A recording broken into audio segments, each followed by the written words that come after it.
ทำบุญฮือตานรักษาศีลเจริญภาวนาถึงจะได้เกิดมาเป็นมนุษย์แต่สำหรับมนุษย์พิเศษที่เกิดมาเพื่อเป็นครูของมนุษย์และเทวดาทั้งหลายเนี่ยเปิ้นต้องปั่มเป่งบารมีมันนักกว่ามนุษย์ธรรมดาหลายแสนล้านเท่านะศรัทธาญาติโยมเหมือนเหล็กกล้าเลยที่หล่อหลอมเหล็กตั้งหลายที่เอามาหล่อหลอมกันเป็นเหล็กกล้าผู้ที่จะเป็นพระพุทธเจ้าใดนั้นเนี่ยเปิ้นต้องบำเพ็ญบารมีเมินสี่อาสงไขยปลายแสนมหากัปก่อนเริ่มต้นตั้งแต่ทานะปาระมีมนุษย์เฮาก็ฮือทานกันธรรมดาฮือทานเสื้อผ้าฮืออาหาร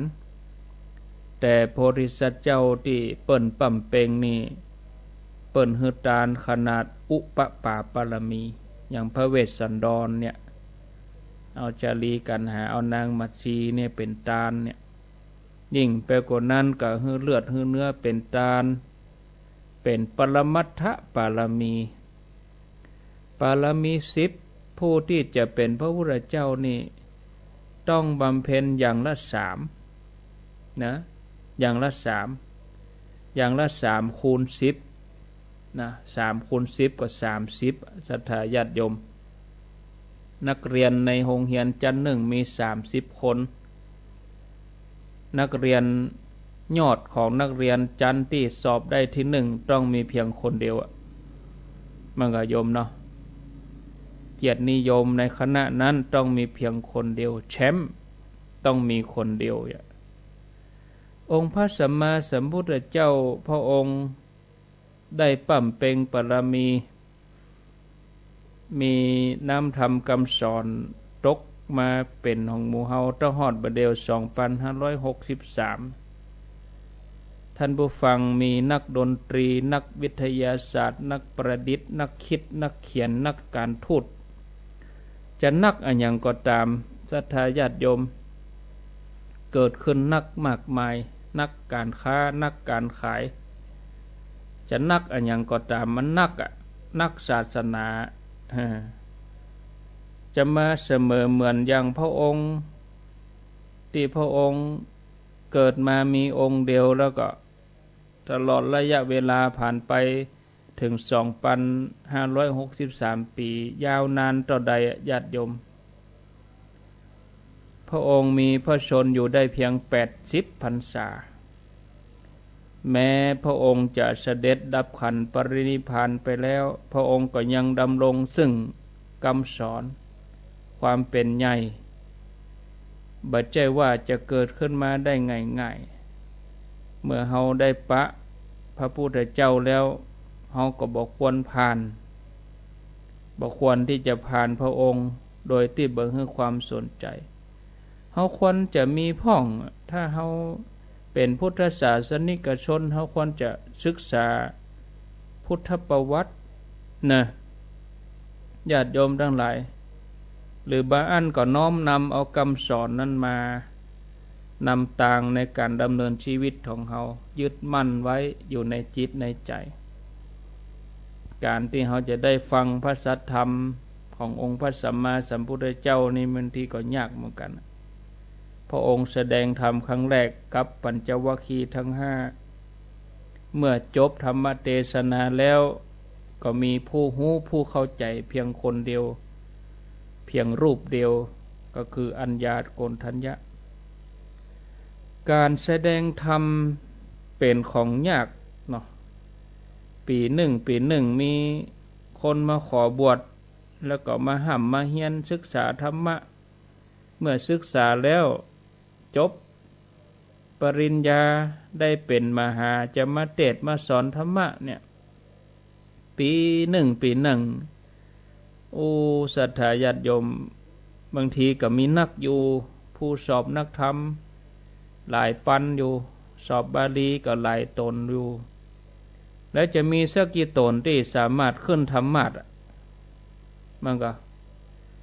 ว่าปีนี้มีท่านมหาสอบปรริญญานั่นได้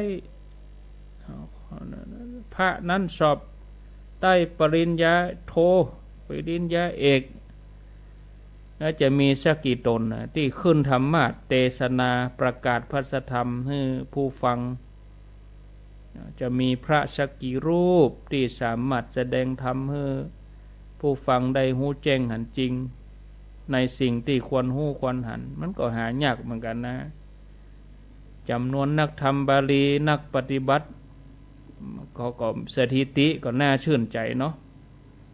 แต่จำนวนนักเผยแพร่นักแสดงธรรมว่าง่าย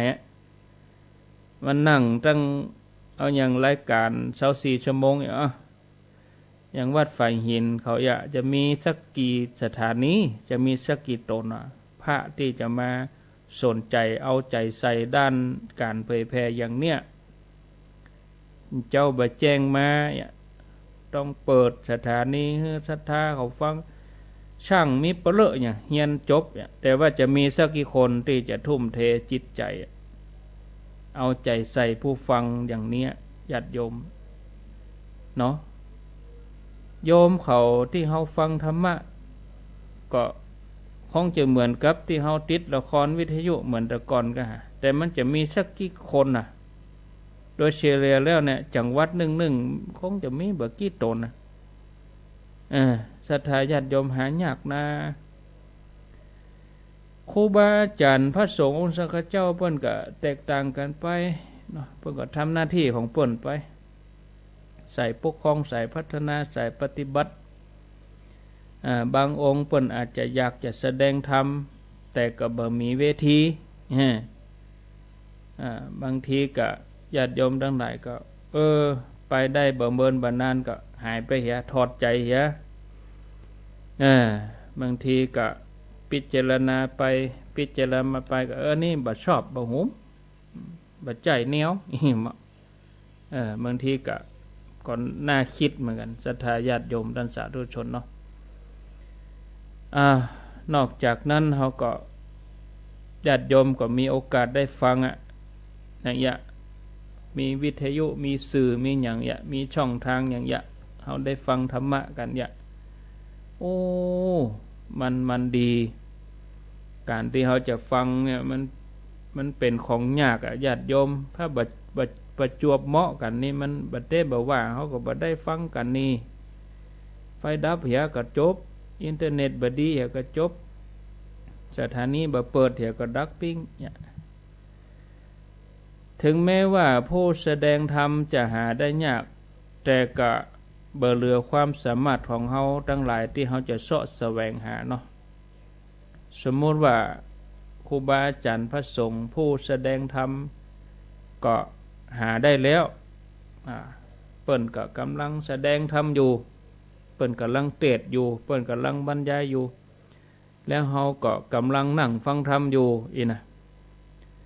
มันก็ยากไปแหมอย่างหนึ่งที่จะเข้าใจในธรรมที่พระเปิ้นเอามาอู้นั่น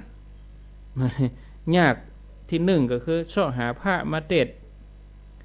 ยากอย่างที่สองก็คือใจที่จะใฝ่หา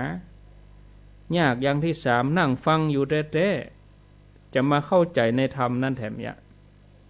เพราะการฟังธรรมนี่มันไม่ใช่เป็นเรื่องของการสนุกสุขเสริญอย่างนักเต้าที่ควรนะบางครั้งก็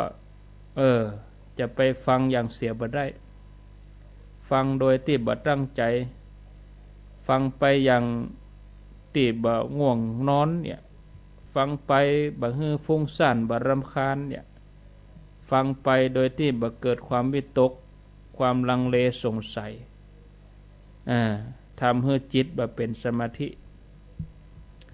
บางทีครูบาอาจารย์พระสงฆ์ท่านก็เทศน์จบแล้วถามว่าเฮาฮู้เรื่องก่อนเนี่ยอย่าจะมาอู้ไปแต่แค่ชั่วโมง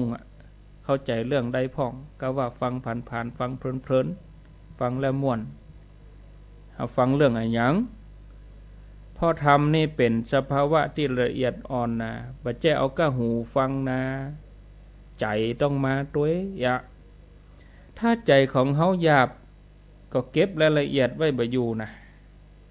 ยิ่งถ้าใจเฮาจุ่มด้วยกิเลสเนาะ มีราคะโทสะโมหะมีตัณหามานะทิฏฐิเข้าไปผสมด้วยยิ่งฟังยิ่งทรมานฟังไปก็บ่ฮู้เรื่องเนาะหิวนักฟังธรรมบ่ฮู้เรื่องต้องห้องจอกอิ่มนักฟังธรรมบ่ฮู้เรื่องฟังไปก็ใจแตกให้หลับเมื่อใดพระจะเลิกสักเทื่อฟังไปก็บ่เข้าใจนะธรรมะนี่มันเป็นสัจธรรมนะญาติโยมเป็นสัจจะที่ฝึกใจคนคัดใจคนธรรมะเป็นสิ่งที่บ่ไหลไปตามกระแสความคิดของคนเฮาบางทีก็ทนฟังธรรมบ่ได้เฮาบ่อยากจะอย่างใดญาติโยมนะเฮาบ่อยากจะหันแก่พระ ยิ่งพระเทศว่าคนเฮามีความแก่นะบ่ใครแก่หรอกท่านไปอู้นักเรื่องแก่นะพระเทศเรื่องว่าคนเฮามีความเจ็บเป็นธรรมดาบ่ใครเจ็บเฮ้ยบ่ถ้าเป็นนับเรื่องความตายอย่านะอย่าเทศ พระที่เปิ้นเอามาเทศนี่นะญาติโยมก็เพราะว่าเปิ้นต้องหันเปิ้นต้องพิจารณาแล้วว่าเกิดมาแล้วเจ็บธรรมดาแก่ธรรมดาตายธรรมดาถ้าเปิ้นมาจี้อย่างอีจำจี้จำชัยเหมือนครูสอนนักเรียนในเรื่องนี้บางทีเขาก็บ่ชอบบางคนอาจจะมาแนวนี้แล้วบ่ปิดเลยวิทยุปิดเลยบ่ชอบฟังอย่างอีบ่ชอบบ่โหมฟังแล้วบ่สบายใจฟังแล้วบ่ม่วนต้องเอาม่วนๆกะท่านพระครูเทศม่วนๆ อันที่มันได้ไข้หัวพ่องกา อันนั้นก็แล้วแต่เอาจะบ่เข้าใจในธรรมนะพระองค์เพิ่นทรงแสดงธรรมครั้งแรกเนี่ยมีคนฟังเพียง5 คน5 คนใน5นี้เนาะที่เข้าใจฟังธรรมเข้าใจเข้าถึงดวงตาธรรมเพียงท่านเดียวคือโกฏัญญะนอกจากนั้นฟังไปต่อไปก่อนบ่เข้าใจเตื้อต่อมาพระองค์แสดงธรรมจบแล้วผู้ที่ดวงตาหันธรรมก็จัดสรรปันส่วนกันไปนักพ่องน้อยพ่องไงเนาะในพระไตรปิฎกเปิ้นก็ระบุชัดเจนว่าคนเข้าใจในธรรมมีจำนวนน้อยเหมือนเขางัวนี่คนที่ฟังบ่ฮู้เรื่องมีนักเหมือนขนงัวอีกว่าศรัทธาญาติโยมนี่เฮาผ่านการฟังมันนักแล้วผ่านว่ามันยากอย่างนี้ละกว่าจะได้ฟังพระสัทธรรมนะเฮาบ่ควรจะปล่อยเวลาปล่อยชีวิตให้ผ่านไปโดยที่บ่มีประโยชน์เนาะญาติโยมท่านผู้ฟังทั้งหลายสาธุชนทุกคนทุกท่านฟังไปกับพิจารณาไปฟังไปกับคิดโดยเนาะพิจารณาไปโดยถ้าเราพิจารณาได้แล้วฟังมันก็จะได้ปัญญาดูท่านสาธุชนผู้ฟังทั้งหลายภัยก็รู้ว่าตัวปัญญานี่เป็นของมีค่าถึงกับยกย่องว่าผู้มีปัญญาอยู่กับตัวจะกลัวอะไรอย่างนั่นมีปัญญาเหมือนมีทรัพย์เหมือนนับแสนปัญญาที่ติดตัวเฮามาตั้งแต่กำเนิดบ่พอเนาะบ่พอในการที่จะต่อสู้กับชีวิตจำเป็นที่เฮาจะต้องเสาะแสวงหาคนควายเสาะหาเพิ่มเติมวิธีเพิ่มเติมปัญญาก็อย่างที่ว่าน่ะญาติโยมเขาก็ฮู้อยู่สุตตะจินตะภาวนา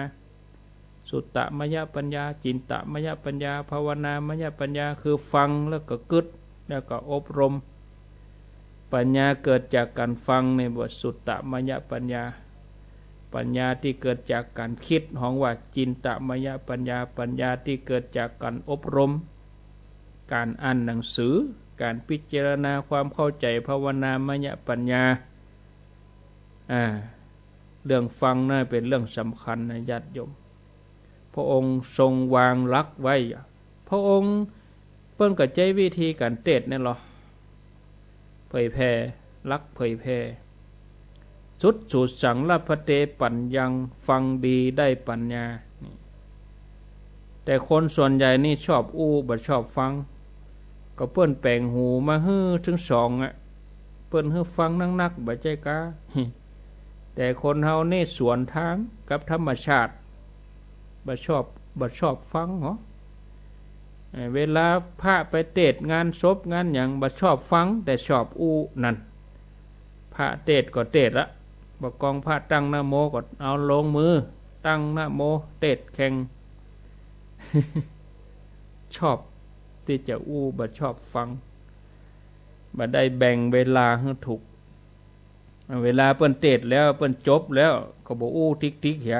เปิ้นเทศจบก็ย่างอู้ก็แปลกคนเฮานี่นะ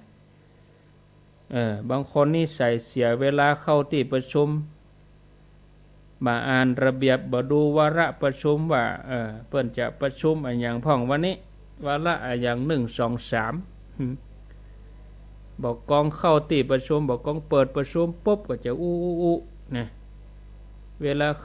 คนอื่นอู้พ่องตัวเองก็บ่ฟังนอกจากบ่ฟังแล้วก็ยังเถียงเปิ้นเอาคอเป็นเอ็นนะมันจึงมีนักอย่างอีญาติโยมเป็นเหตุให้ทะเลาะกันเฮาหันเขาประชุมสภาก็อันน่ะเนาะเถียงกันไปเถียงกันมาเอาไปล้มเหลวการประชุมล้มเหลวยกเลิกกลางคันบางคนอยากแสดงว่าตัวเองเป็นบัณฑิตในที่ประชุมยกมือขึ้นอู้นะตลอดรายการเลยก็ได้กับประท้วงประท้วงในเรื่องที่ตัวเองบ่เข้าใจญาติโยมทั้งหลายประชุมในโรงแรมกันศรัทธาญาติโยมมีเหมือนกันเมื่อก่อนส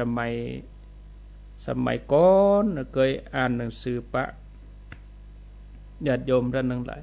เปิ้นประชุมกันเรื่องเกี่ยวกับการจัดการเกี่ยวกับพระบิณฑบาต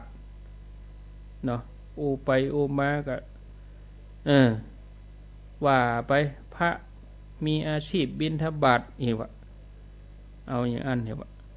อู้กันไปอู้กันมาผู้เชี่ยวชาญผู้ชำนาญการก็มาอู้กันไปอู้กันมาก็เถียงกันไปเถียงมาก็หาจุดลงบ่ได้ญาติโยมทั้งหลายเอาไปมาบ่มีประโยชน์มันอยู่ที่การกระทำอยู่ที่การปฏิบัติไม่ใช่อู้ที่การที่จะมาจัดการเนาะการจัดแถวก็ดีการจัดระเบียบก็ดีอย่างพระบิณฑบาตเนี่ยก็เป็นหน้าที่ของพระรูปนั้นเพิ่นจะฝึกฝนตัวเองมานะศรัทธาญาติโยมท่านทั้งหลายอันนี้เฮาเวลาเฮาไปปะสภาพเนี่ยอันนี้เฮาก็จะต้องเข้าใจกิเลสของมนุษย์เข้าใจกิเลสคนนะศรัทธาญาติโยมท่านทั้งหลายต้องเหมือนกันปั่มเป้งตะบะอย่างที่ว่าตะเกียขันติคือความอดทนต้องปั่มเป้งขึ้นนักท่านผู้ฟังเคยได้ยินคำว่าตะบะบำเพ็ญตะบะเฮาเคยได้ยินกันมาเมื่อพระฤาษีบำเพ็ญตะบะเฮาถึงวันนี้ทุกวันนี้เฮาบำเพ็ญตะบะกันเหมือนกันนะอดทนเปิ้นฮือหยุดเชื้อเพื่อชาติบำเพ็ญตบะบำเพ็ญปฏิบัติในลัทธิของพราหมณ์นี่กรรมว่าบำเพ็ญตบะนี่หมายถึงคุณธรรมสำคัญของลัทธิพราหมณ์นะถ้าจะฮือเดาคนไทยเขาก็พอจะเดาออกว่าการบำเพ็ญตบะก็หมายเอาความอดทนเพราะว่าพระฤาษีนี่เปิ้นนั่งรับหูรับตาถ้าเปิ้นบำเพ็ญตบะแปลว่าเข้าป่าบกินนะตบะก็เลยเป็นว่าหมายความว่าความอดทนในทางพระพุทธศาสนาของเฮาพุทธองค์ทรงยกย่องความอดทนว่าเป็นเครื่องเผาผลาญกิเลสเนาะขันติคือความอดทนเป็นตบะอย่างยิ่งขันติปรมังตะโปตีติฆากรรมว่าตบะหมายถึงเอาคุณธรรมที่เผาผลาญกิเลส นะศรัทธาญาติโยมเนี่ยเฮาจะมาอยู่บ้านเฮาบำเพ็ญปัตตบะเฮาบ่ต้วยใจกิเลสเฮาก็ได้เนาะเฮาบ่ต้วยกิเลสของเฮาเนี่ยญาติโยมท่านสาธุชนท่านทั้งหลายเนาะนี่คือบำเพ็ญตบะปั่มเพ็งปรมีเนาะศรัทธาญาติโยม4 โมงจะเกิ่งเนาะเว้ยเหมือนกันนะแต่ก่อนที่จะวางสายนี่นะจะเล่านิทานให้ญาติโยมเขาฟังให้สักหน่อยหนึ่งวันนี้เอาเรื่องอย่างดีศรัทธาญาติโยม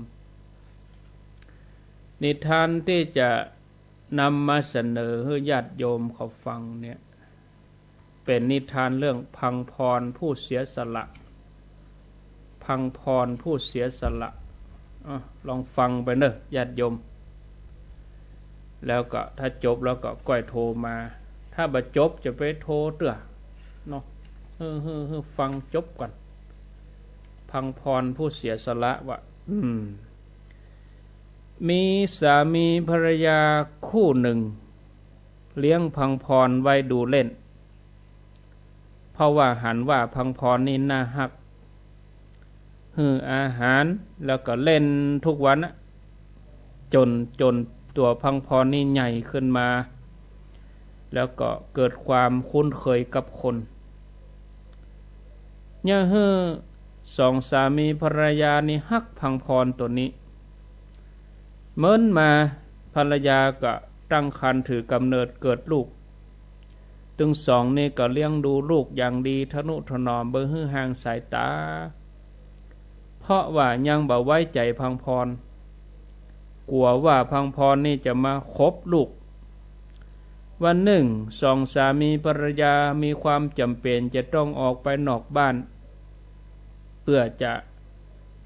ไปเสาะว่าหากินไปทำงานออกไปนอกบ้านก็ฮืออาหารพังพรแล้วก็อุ้มลูกไปนอนในเปกล่อมลูกจนหลับเวลาก็ผ่านไปสักชั่วโมงนึงก็ออกไปลูกก็บ่ตื่นเตื้อเนี่ย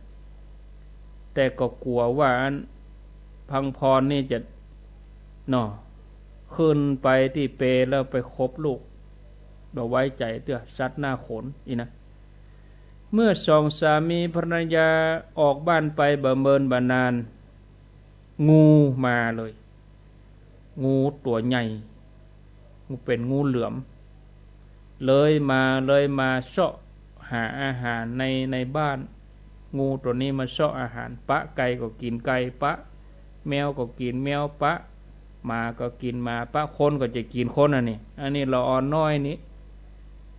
งูนี่ก็เลยเข้ามาใกล้เปได้กลิ่นของมนุษย์นั่นอันนี้อาหารงูเหลือมตัวหลวงลูกพังพรหันเข้าใส่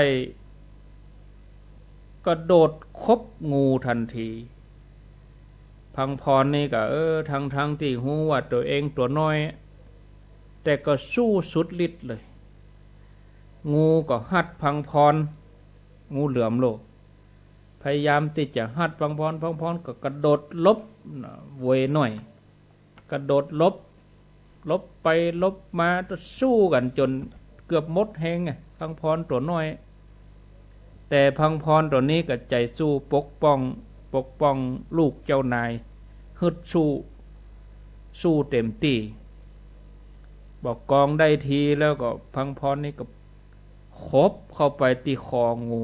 ฝังเขี้ยวลึกเลือดงูเปื้อนไปหมดญาติโยมเต็มตัวเต็มปากงูดิ้นบ่ยอมปล่อยดินต่อใดพังพรกับบ่คายเขี้ยวก็ซ้ำเน้นเข้าไปแถมในที่สุดงูก็ตายเลือดไหลนักผ่านไปชั่วโมงป่ายก็มาเยอะเนาะสองสามีภรรยากับปิกบ้านพังพรก็ไปต้อนรับถึงสองสามีภรรยาโดยความเป็นสัตว์ก็เหมือนว่าจะไปรายงานไป รายงานว่าได้ช่วยเหลือลูกของเจ้าของบ้านเพื่อพ้นจากการเป็นเหยื่อของงูเหลือมฝ่ายภรรยาหันเลือดที่ปากพังพรกึดเลยว่าโอ้พังพรนี่จะคบลูกเฮาเห็นละเลือดยังเต็มปากอยู่หลักฐานมีพร้อมผู้เป็นภรรยากึดแล้วก็เกลียดแค้นในใจเปียไม้บุบพังพรบับบับบับบุบบ่ยั้งเลยบุบเพื่อตายคามือเลยเสร็จแล้วก็หล่นเข้าไปที่บ้านอนิจจาลูกตัวเก่านอนหลับอยู่ในเปแต่ไปหันงูนอนตายอยู่ปื้นเปหั่นเอ้ยหูทันทีว่าอันอย่างเกิดขึ้นว้ายหลังไปอุ้มซากพังพรมาโอ้ให้โง่ขอโทษลูกเอ้ยแม่ผิดไปแล้วแม่เนี่ยคือเจ้าต้องตายเพราะความหุนหันพลันแล่นไปตัดจันพิจารณาแต่สายไปเสียแล้วพังพรได้ตายตั้งแต่เอาไม้บุบครั้งแรกนะบับตายแล้วญาติโยมพังพรเป็นดีอินดูอันเนี้ยญาติโยมสิ่งที่เล่าให้ฟังนี่คือว่าได้ความหมายได้คติสอนใจว่ากูสิ่งกูอย่างนี้อาจจะเป็นอย่างที่เฮากึดอาจจะเป็นอย่างที่เฮาหันอาจจะเป็นอย่างที่เฮาเข้าใจบ่ดีไปฟังด่วนตัดสินใจหรือว่าบ่ฟังปฏิเสธเด้อตามที่ได้หันตามที่ได้ยินมันอาจจะเป็นอย่างที่เฮาหันมันอาจจะเป็นที่เฮากึดหรือบ่เป็นอย่างนั้นเนาะเฮาก็ควรจะรับฟังกันพิจารณาให้รอบด้านครบถ้วนพิสูจน์ให้หันจริงให้ได้หันความแน่นอนเสียก่อนแล้วก็เชื่อแล้วก็ปฏิเสธก่อนบ่อย่างอันถ้าเฮาไปวู่วามทำเรื่องเสียหายร้ายแรงก็จะทำให้เรื่องบานปลายจากน้อยๆลุกลามใหญ่โตมีหลายคนต้องมาเสียใจมาลุนเพราะความหุนหันพลันแล่นเพราะความด่วนตัดสินใจเพราะใจฮ้อนจี้พิษเป็นทุกข์โดยที่บ่ได้พิจารณาไตร่ตรองให้ดีทำอะไรอย่างโดยหุนหันพลันแล่นเพียงเพราะหันเพียงเพราะได้ยินในกรณีที่ด่วนตัดสินใจเนี่ยถ้าว่าเป็นเรื่องสำคัญบางทีก็จะเสียหายบานปลายเสียอกเสียใจเสียเงินเสียทองเสียบ้านเสียเมืองเนาะศรัทธาญาติโยมทั้งหลายอันนี้ก็ฝากไว้เป็นคติสอนใจญาติโยมท่านผู้ฟังพอเวลาแล้วก็พอดีแล้วกันเนาะอยู่ด้วยกันพอชั่วโมงปลาย16:35 นาทีญาติโยมจะสนทนาอู้จาก็ขอเจริญปอนเนาะโทรศัพท์เข้ามาแจ้งผลการรับฟังอยู่แห่งหนตำบลใดจอกใดแจ้งใดก็ขอเจริญปอนเนาะตีหมายเลข0998366322วันนี้มาแทนตุลุงเนอะวันนี้นะเจริญปอนภาษาธรรมครูพระเจ้าแม่บัวพัดกุลันเนอะแม่บัวพัดกุลันเจ้าต้นชาญไม่สูญต้นชาญเนาะเจ้าแล้วเนอะอันพระครูอันฝุ่นบอกกำลังจะตกว่าพอร้อนผ่านมันเดินไปตกมันแก่นไปเหี่ยละแต่ถ้าอย่าแต่เดี๋ยวตากทำไมเนาะฝุ่นกำลังจะตกมาเพราะพอร้อนผ้าเดี๋ยวเลยไปตกคนเท่าเพิ่นนึงว่าเราเมื่อก่อนน่ะเนาะนี่ก็แน่กันคนโตโนเข้าใจร้อนผ้าอันที่ท่านพระครูว่าคนที่ใส่ผ้ารุ่มจูนเนี่ยนะที่มันมีผ้านั่นนะมันแน่นะคนท่านพระครูคนที่เพิ่นบ่มีใส่ผ้าแต่เพิ่นมีผ้าประจำตัวแล้วพอมีพระพุทธพระธรรมพระสงฆ์พระบิดามารดาเฮาแล้วเฮาต้องใส่ผ้าเจ้าอย่างก็ได้อยากอ่ะ จะเป็นคุ้มครองขโมยระยะอันนั้นก็แล้วแต่ความเชื่อความศรัทธาเปิ้นเนาะเจ้านี่เจ้าบัจจัยท่านสักอย่างเจ้ามีพระประจำตัวละมีพระพูดพระธรรมพระสงฆ์มีในตัวเขานี่เอาถึงสบายใจละไม่ละกันนี่ก็ที่ทำอันนั้นนะแล้วที่แมงบางปอนกับงูนั่นนะแล้วก็เป็นธรรมนะอันเนี้ยน่าเจ้าก็ได้ฟังเรื่องและทำนะไทยมาเต็ดบทเต็ดบ้านโฉบพูดบ้านนาตีบ้านเชียงแสนกว่ามันเป็นทำเรื่องนี่กับหมูเจ้าไม่ได้รู้นะหมูกับมันได้เงี้ยเนี้ยโมทนาเนอเจ้าว่าจารย์เจ้าฟังเจ้าตุเจริญปนเจ้าวัดเจ้าท่านพระคุณเจ้าจากที่ไหนแจ้งหัวลิ้นเวียงฝางเจ้าว่าจะได้วันนี้ในอินดูพังพรเนาะน่ะโดนบุ๊บตายไปน้ำตาจะตกนอนพังพรในอินดูพังพรเจนดีนะเจ้าโมทนาสาธุสาธุเจริญปนไปสาทั้งครูปอบุญมีโอ้มึงขนาดเลิกเลยนะนั่นกะตกเนาะปิดวิทยุกรรมป่ะปิดวิทยุกรรม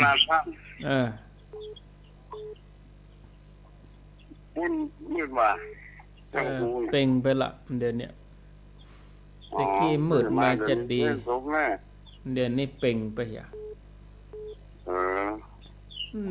ยินดีเลย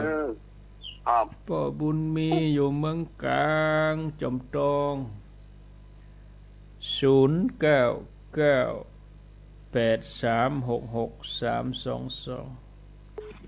เจริญปนไปศาลเจ้าท่านพระครูพ่อพินประแดดนะเจ้าแม่พินประแดดฟังเจ้าชัดเจนดีเนาะเจ้าชัดเจนดีเจ้าเจ้าฝนมดมืดกว่าทั้งเวียงบุญทั้งเวียงบุญเจ้ามืดบ่ได้บ่ตกเตี้ยเดินหล่อนี่เป่งไปเห็นละหน้าการก็เก็บผ้าไว้อย่างนั้นผู้ว่าเสียกันจ้ะฝนบ่ตกฝั่งร้อนไฟน่าจ้ะบ่ตกสักกรรมเจ้ากึดฮอดมาอุ้ยหมอนเดือดฮือมาก่อนเนี่ยก่อนอุ้ยหมอนจังเดือดฮือฝนบ่ตกไปฝั่งร้อนแพ้เจ้าไว้แต่เจ้าสาธุแม่นวลประเด็ดเนาะเจริญปนภาษาข้าวจันทร์ครูปะน้อยกะอันใช่ปลากระแป้งกันนี่นะปูค้ากะครับผมเป็นได้พ่องต้องปุ่นบดเป็นหมื่นบดเยอะให้ทานครูบดหมื่นเหมือนกันนะอย่างเดียวนะมันแน่วัน2วันนี่นะครับผมมันจะไม่ถูนนักมันฮ้อนมันอ้วมหลายวันบ่ทำก็พระครูที่ทำเป็นพูดเนี่ยเรื่องมันเป็นพูดนะเขาบอกเขาใส่บ้านเขาบอกพูดบ้านได้ก่อนนะก็ได้กับอู้กันตะว่าเนาะสนทนากันตะว่าอู้นะตะว่าอู้กันกับท่านพระครูสุเมธแล้วก็ได้นะกะได้นะได้ตั้งอธิษฐานเนาะกะอธิษฐานเนาะได้กะได้เป็นยังไปวัดบัดสะดวกมันเหมือนตะกอนจ้ะนะกะเปลี่ยนแปลงกะเนาะเปลี่ยนแปลงใหม่ก็ได้น่ะมันเป็นยังไอ้มันเป็นพระผมพูดพระโบเข็มนั่นนะน่ะกะมันเป็นยังอ่ะทำได้เนอะครับผมเขาพูดอะไรสาธุปูคาสันกำแพงข้างแหมเช้านาทีจะได้ลากันแล้วจะง่อมมากะเนาะอดเอามันติดก่อยมาปะกัน0998366322เจริญปน เจ้าไว้จ่าเจ้าจากเวียงป่าเป่าเจ้าอ๋อวปปวันนี้มีฝนก็วปปเจ้าบอกมีเจ้าบดมืดก็ได้เจ้าบดมืดบ่ได้เนาะก็ลึงก็แหล่งไงเนาะฮู้เจ้าลำเดียวนี่เองนะเจ้าเหมือนกันนะเจ้าจัดเกณฑ์ดีนะเจ้าดีแล้วกะเจ้าบุญรักษาตามดูเจ้าสาธุเจ้าบุญรักษาเหนียวแน่นเหมือนกันอยู่รู้เนาะเจริญปนครับนมัสการครับท่านพระครูครับพระอาจารย์นิพนธ์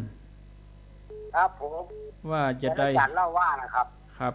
อาจารย์เล่าว่าพระครูว่านะครับมันมีอย่างนะครับมันขับรถเกิดกันไป2คันนั่นเดินวิ่งนำหน้ากันไป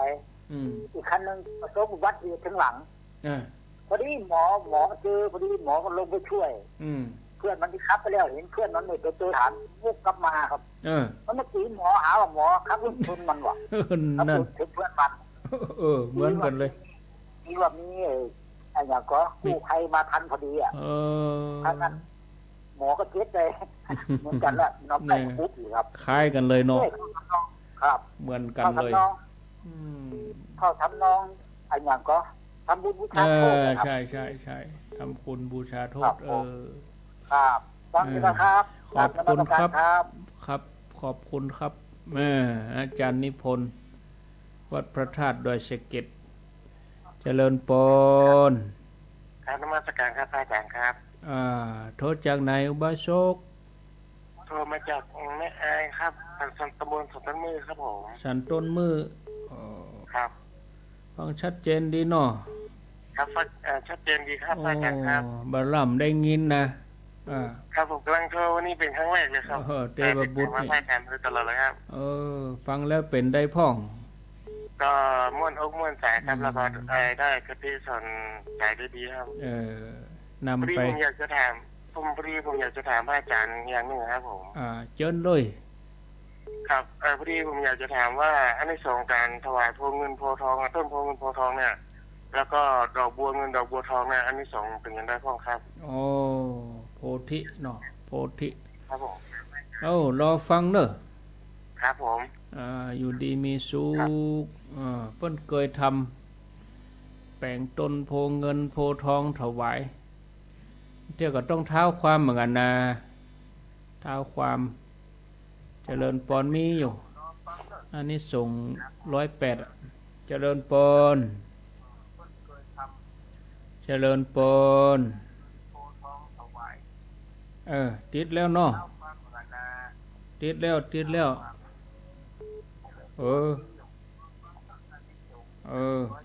ได้ยินกะติดแล้วเนอะได้ยินก็วางไปสายใหม่มาแทนเมาฟังวิทยุเจริญปนร้อยจ่าเจ้าท่านพระครู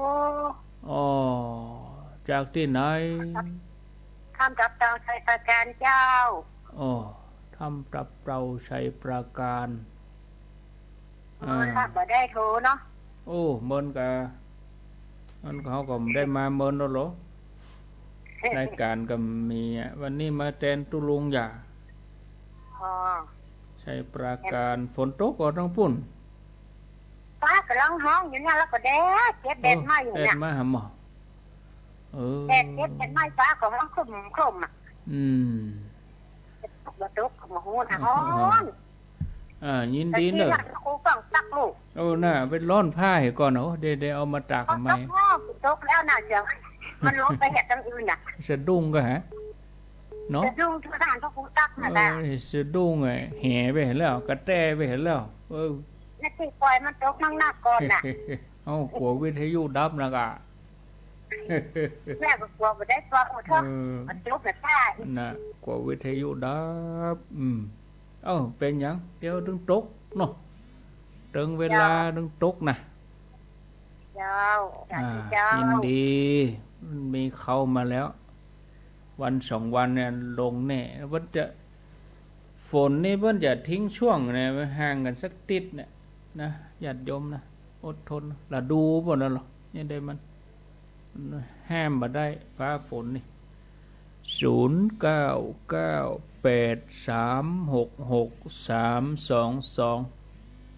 16:46 นาที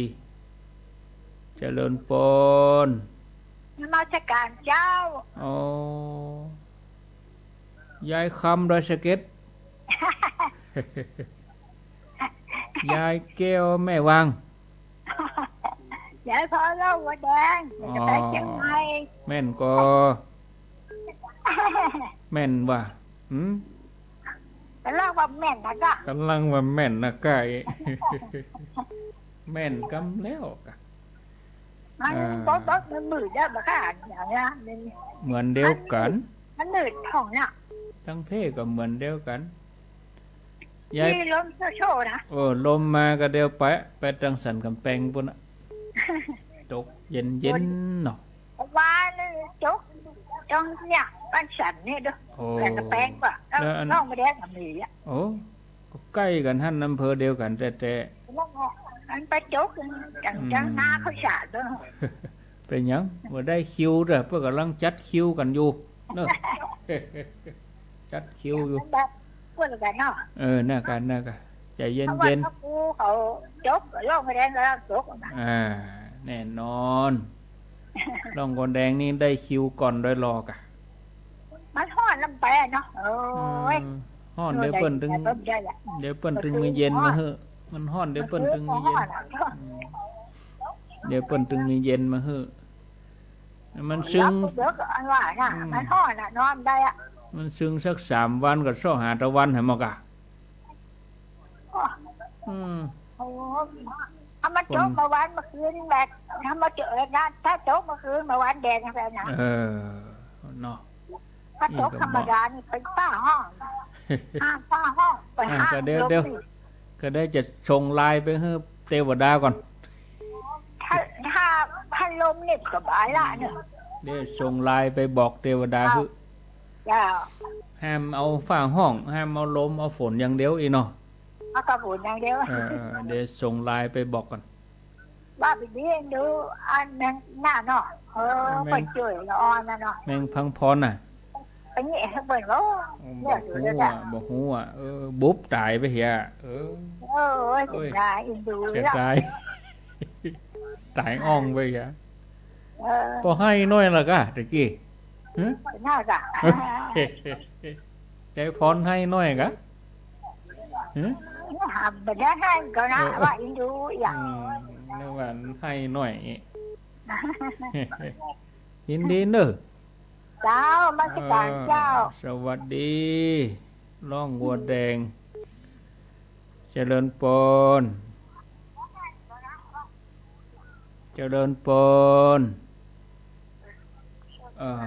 ติดแล้วเนาะดูดังแหมหน่อยดังแหมหน่อยอันกะอยู่ที่ไหนขอตอนอยู่ไม่อายเจ้าถามหยังไม่อายนั่นแม่แหลงเจ้าแม่แหลงอีกอะเจ้าแม่แหลงเก่าลำเภอไม่อายเจ้าถามหยังว่ามาเลยฟังกันเขาถามว่าก่อนจะขอเก็บดอกไปว่าพระเจ้าแต่ว่าฟังหมดชาติจะได้เก็บไว้เจ้านั่นมีหลายตำห้านะตัวลุงเพิ่นก็เอามาออกแล้วเอากำใดอ่ะตำห้าไผอ่ะละกำห้าย้ำปากกาไว้ให้เนอะคนนอนเนาะ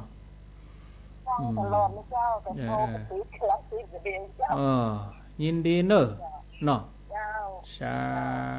ธุเอาเตอีก่อนกำเก็บดอกไปวัดว่านั่นมีหลายตำหาแต่ว่านี่อู้กันดีเนอะเพิ่นสืบกันมา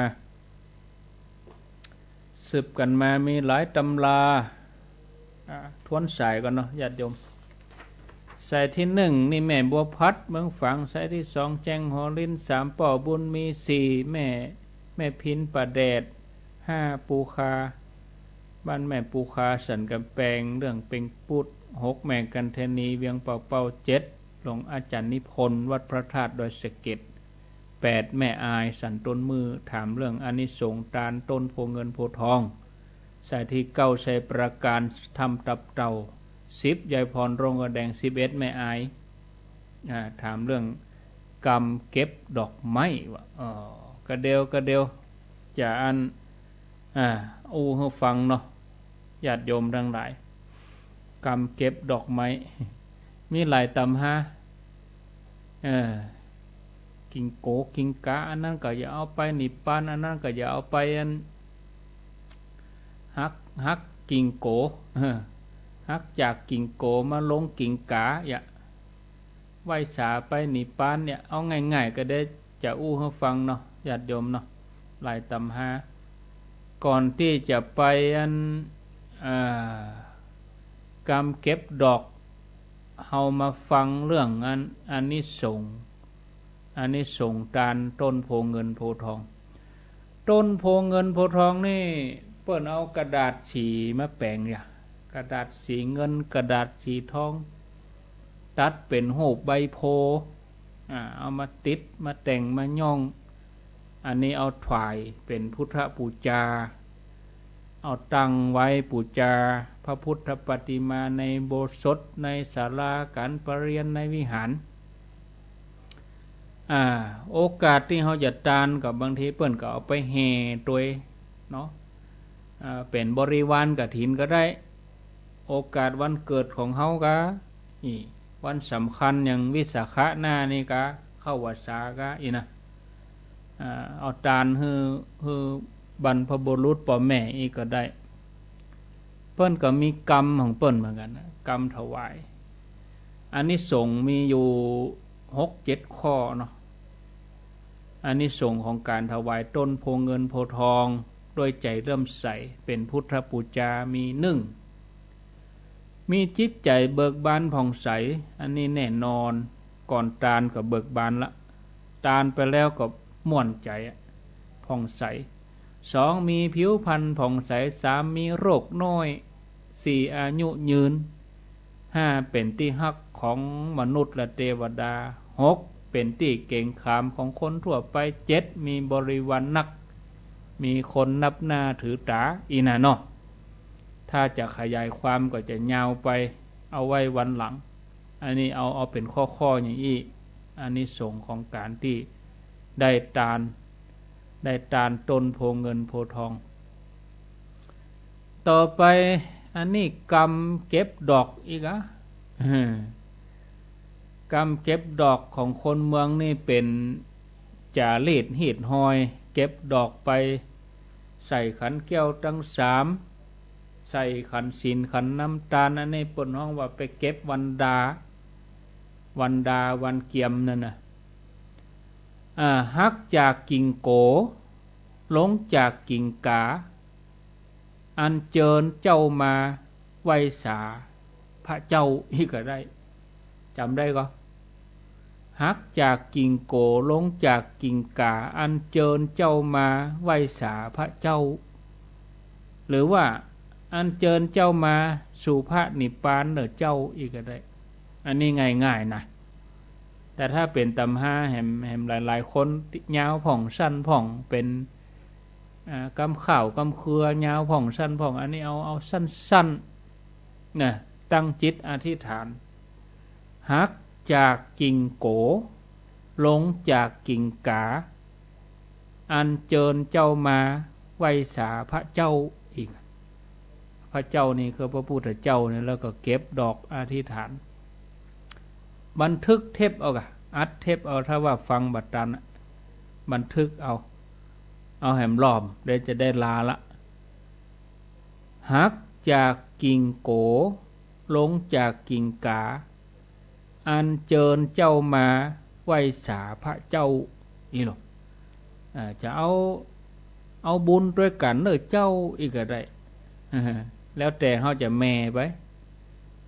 อันนี้บ่ตายตัวฮักจากกิ่งโกหลงจากกิ่งกาอันเจิญเจ้ามาเข้าสู่นิพพานเด้อเจ้าอีกก็ได้แต่อาตมานี่ประยุกต์เอา เอาเปิ้นไปไหว้เหรอเอาเปิ้นไปไหว้พระพุทธเจ้าเหรอเอาเปิ้นไปไหว้พระเจ้าเหรอเนาะเอาละพอเวลาแล้วก็พอสมควรเนาะญาติโยมวันนี้ได้จัดรายการมาก็พอดีกับเวลาผิดพลาดประการใดก็ขอสุมาอภัยเนอะญาติโยมวันนี้กราบขอขมา